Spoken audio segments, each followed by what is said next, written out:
अस्सलामुअलैकुम नाजरीन, आप देख रहे हैं सूबाई रंग न्यूज़ और इंटरटेनमेंट चैनल और मैं हूं मोमना शहबाज। सबसे पहले नज़र डालते हैं आज की आम खबरों पर। खबरों का सिलसिला आगे बढ़ाते हुए रुख करते हैं नौशहरा का। माजूर अफराद रास्तों की दुश्वारियों और तवज्जो न मिलने पर एहसास कमतरी में मुब्तला होकर घरों तक महदूद या रास्तों में भीख मांगते नजर आते हैं। इस बारे में नौशहरा से रिपोर्ट कर रहे हैं सरफराज दुरानी।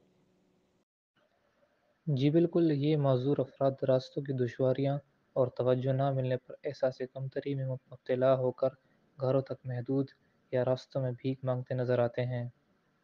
1981 में आलमी क़वानीन के तहत माज़ूर अफ़राद के लिए एक्ट तो पास किया गया, लेकिन मन व अन अमल न हो सका, जबकि हुकूमती इक़दामात के मुतरादिफ़ निजी इदारों की तक़रीबात और ज़रूरी सामान की फ़राहमी से ज़ाहिर होता है कि ये माज़ूर अफ़राद आज भी अपने बुनियादी हुकूक से महरूम नज़र आते हैं।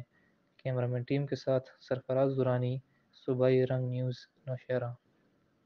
माशरे के तबक़ात हैं उनकी तरह ये आप भी हमारे लिए अहम है, और आपको सुनना और आपके मसाइल हल करना हुकूमत की उतनी ज़िम्मेवारी बनती है जितने बाकी तबक़ात की बनती है। तो आज की शिरकत से यही पैगाम देना था कि हम इंशाअल्लाह आपके साथ मिल के